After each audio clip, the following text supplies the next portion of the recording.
you the release order, sir. Signed for by Maria P. Marquez.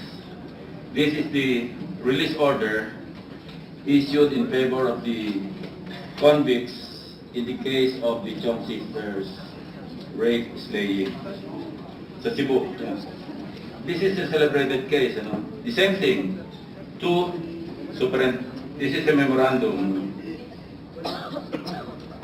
Paragraph number 4, again. Submit report of compliance to the Office of the Director General of the Bureau of Corrections within 5 days from the actual date of release. Copy furnished the Chief Document Section. Date, August 16, 2019. Question, have they been released? Yes, Your Oh, Honor. di pareho rin. Yung unang release order kay Sanchez na preempt lang because of the public uproar.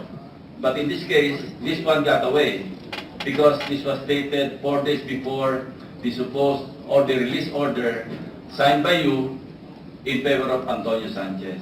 So what makes the difference between the release order signed for you by Maria P. Marquez and the release order signed by you in favor of Antonio Sanchez? The other one, of course, Antonio Sanchez, as we all know by now, has not been released because of the outcry. But in the case of the Chong sisters, and they're crying for justice, no? We saw them on TV.